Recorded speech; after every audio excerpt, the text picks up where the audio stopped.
Hello students, welcome to my channel easy learning accounts.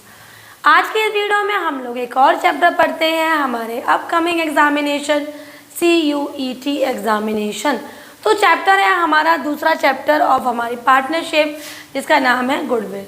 Goodwill क्या होता है बच्चों? गुडविल एक इंटेंजिबल एसेट्स होती है जिसको हम हमेशा रियलाइज़ करते हैं जब हमारी बिजनेस सोल्ड हो जाता है।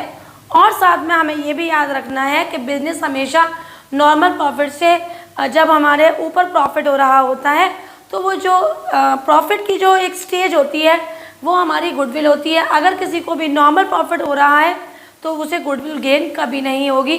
एवरेज प्रॉफिट से, नॉर्मल प्रॉफिट से हमेशा ऊपर अगर हमें प्रॉफिट्स हो रहे हैं तो that means we are having our goodwill.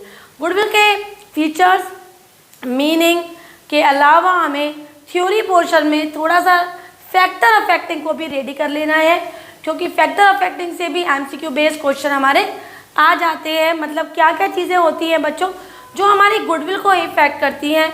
जैसे मैं कह सकती हूँ कि हमारा जो लोकेशन है, फैक्टर लोकेशन है, फेवरेबल लोकेशन है, इससे हमारी गुडविल पे बहुत बहुत इफेक्ट पड़ता है। अगर हमारी लोकेशन अच्छी है तो गुडविल हमारी अच्छी होगी, लोकेशन नहीं है अच्छी तो गुडविल पे इफेक्ट कहीं ना कहीं पड़ता है। दूसरी बात होती है बच्चों एफिशिएंट मैनेजमेंट। अगर हमारा मैनेजमेंट बहुत अच्छा है, हम अच्छे से वर्क कर रहे हैं, हमारा पूरा ऑर्गेनाइजेशन बहुत सेटअप है, तो इसका भी हमारी गुडविल पे बहुत अच्छा इफेक्ट होता है। साथ में हमारी नेचर ऑफ द बिजनेस, हमारा market situations etcetera etcetera, these are the factors affecting goodwill. उसके अलावा में बच्चों हमें याद रखना है अकाउंटिंग स्टैंडर्ड 26, इसमें हम गुडविल को रीड करते हैं। और एक बात, हमारी कितने तरीके की गुडविल होती है? तो गुडविल बच्चों दो तरीके की होती है। एक होती है हमारी purchase and non purchase goodwill.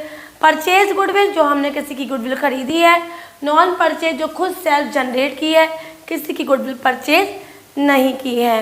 चलते हैं आगे न्यूमेरिकल की तरफ। तो गुडविल को कैलकुलेट करने के बच्चों 3 मेथड्स होते हैं। पहला होता है हमारा एवरेज प्रॉफिट मेथड, दूसरा होता है बच्चों super profit method, and the third one is capitalization method। अगर बच्चों एवरेज प्रॉफिट मेथड की बात हो जाए तो इसको हम दो पैटर्न में पढ़ते हैं। एक होता है हमारा सिंपल एवरेज और एक होता है बच्चों हमारा वेटेड एवरेज, राइट।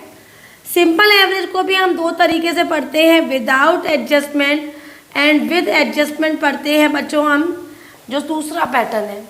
ऐसे ही वेटेड में भी यही हो जाता है, without adjustment as well as with adjustment. Adjustment के बारे में भी अभी बात करेंगे। पहले हम लोग एवरेज प्रॉफिट मतलब सिंपल एवरेज प्रॉफिट का फॉर्मूला समझ लेते हैं। अगर मैं कहूँ कि मेरे पास 3 साल के प्रॉफिट्स हैं, फॉर एग्जांपल एक साल का 1 लाख, दूसरे का 2 लाख और तीसरे का 3 लाख का प्रॉफिट है, तो 3 और 2 5 और 1 6 लाख का हमारा प्रॉफिट हो गया। अगर हम नंबर ऑफ ईयर से इसको डिवाइड करेंगे तो हमारे पास एवरेज प्रॉफिट आ जाएगा।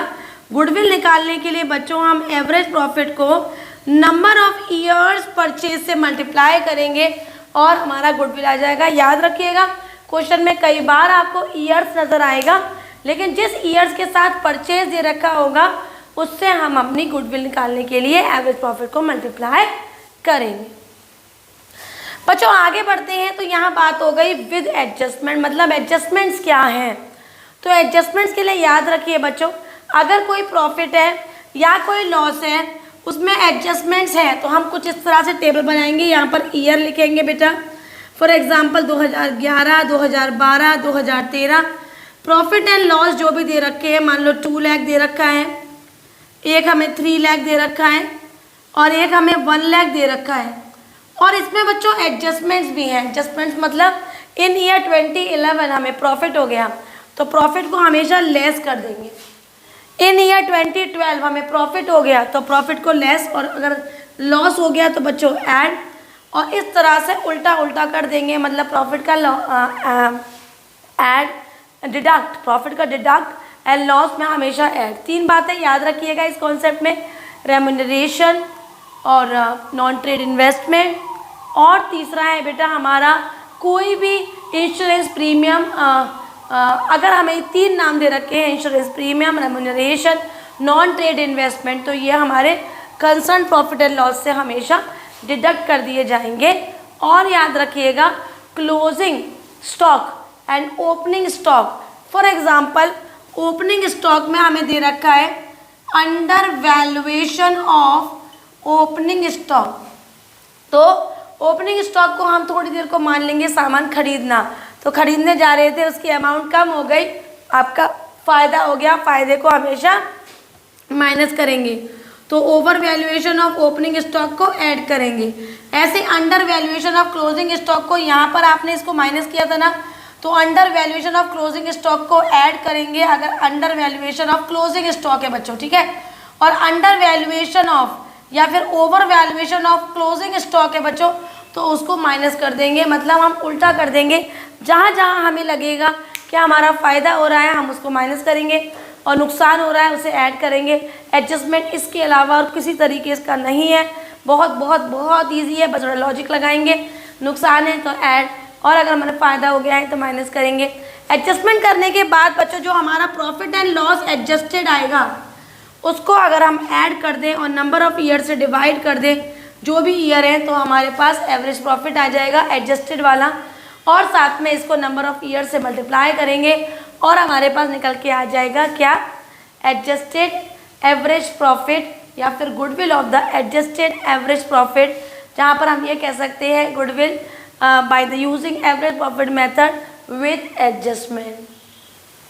नेक्स्ट है बच्चों हमारा वेटेड एवरेज। अगर मान लो मैं यहीं पर आपको वेटेड एवरेज समझा दूँ, तो अगर हमारे पास प्रॉफिट एंड लॉस लिखा है और हमने यहाँ पर वेट भी लिख दिया, जो कि हमें ऑर्डरली दिया होता है 1 2 3 4 5 6 इस तरह से, और इन दोनों का प्रोडक्ट कर दें बच्चों, तो जैसे इसका प्रोडक्ट आ गया, इसका 6 लाख आ गया, इसका 3 लाख आ गया, और इनको ऐड करने के बाद टोटल वेट से 3 2 5 और 1 6 डिवाइड करेंगे, हमारे पास वेटेड एवरेज प्रॉफिट आएगा।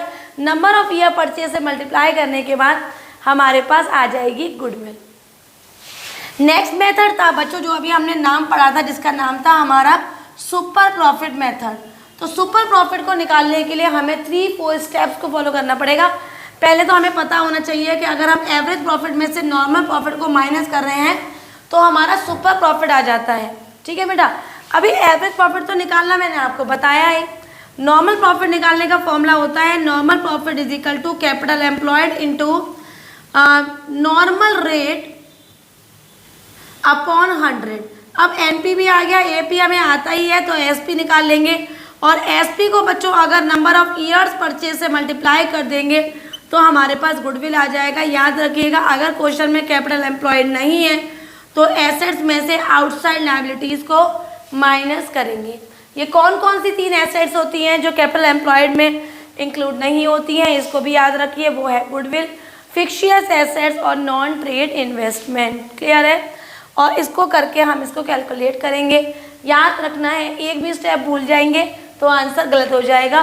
क्वेश्चन अपोजिट भी हो सकता है बच्चों हमें गुडविल गिवन हो, number of year purchase given हो, इसको डिवाइड करके एसपी निकाल लेंगे।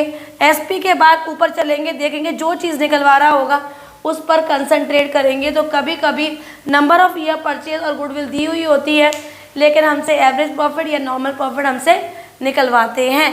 कैपिटल एम्प्लॉयड के कई सारे नाम हैं, क्वेश्चन में नाम का कन्फ्यूजन मत करिएगा। केवल कैपिटल भी हो सकता है, केवल इन्वेस्टेड भी हो सकता है, कैपिटल इन्वेस्टेड भी हो सकता है, नेट एसेट्स भी हो सकता है, नेट वर्थ भी हो सकता है, और कैपिटल एम्प्लॉयड तो हो ही सकता है। लास्ट टॉपिक है बच्चों जिसका नाम है हमारा कैपिटलाइजेशन मेथड। कैपिटलाइजेशन मेथड हमारे 2 तरीके से है बच्चों, कैपिटलाइजेशन ऑफ एवरेज प्रॉफिट और दूसरा है बच्चों कैपिटलाइजेशन ऑफ सुपर प्रॉफिट। अगर कैपिटलाइजेशन ऑफ एवरेज प्रॉफिट की बात करें तो 2 स्टेप में इसका आंसर निकलता है। पहला स्टेप होता है जहां पर हम कैपिटलाइजेशन ऑफ एवरेज प्रॉफिट निकाल रहे हैं, average profit into 100 upon normal rate. कोई भी चीज़ परसेंटेज में है क्वेश्चन में, वो हमारा नॉर्मल रेट होगी। एवरेज प्रॉफिट निकालना तो हम लोग सीख ही चुके, total profit upon total number of years. जैसे ही हमारा कैपिटलाइजेशन ऑफ एवरेज प्रॉफिट निकलेगा, हमारा दूसरा ध्यान होगा गुडविल निकालने के लिए, क्योंकि ये चैप्टर गुडविल ही है। तो goodwill is equal to capitalisation का जो आपने आंसर निकाला है माइनस कर देंगे बच्चों कैपिटल एम्प्लॉयड से, तो हमारा ये वाला कॉन्सेप्ट भी निकल आएगा। उसके बाद है capitalisation of super profit, single step है इसका। वो है super profit into 100 upon rate. और डायरेक्टली बच्चों अगर आप ये फॉर्मूला लगाओगे तो आपका आंसर गुडविल निकल आएगा। मैं फिर से कह देती हूँ बच्चों, आप याद रखिएगा क्वेश्चन में कहीं हमें उल्टा उल्टा तो नहीं पूछा है। गुडविल दिया हुआ हो, नंबर ऑफ ईयर परचेज दिए हों और वो हमसे सुपर प्रॉफिट के कनेक्ट करते हुए या तो एवरेज प्रॉफिट निकलवाएगा, नॉर्मल प्रॉफिट निकलवाएगा या फिर कैपिटल एम्प्लॉयड निकलवाएगा। तो ऐसे क्वेश्चन में आप शुरुआत goodwill is equal to super profit into number of year purchase या फिर goodwill is equal to average profit into number of year purchase से करिएगा।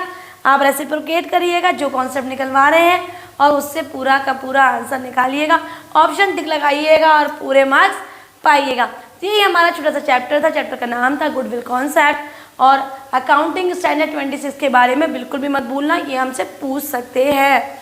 ठीक है, प्रैक्टिस के लिए आप टीएस देवाल के MCQs करिए, आपकी बहुत अच्छी प्रैक्टिस हो जाएगी। वीडियो समझ में आई हो, आपको अच्छे से क्लियर हो गई हो तो प्लीज़ अपने फ्रेंड्स में इसको शेयर करें, वीडियो को लाइक करें और हाँ बच्चों, चैनल को सब्सक्राइब बिल्कुल भी मत भूलिएगा। Thank you.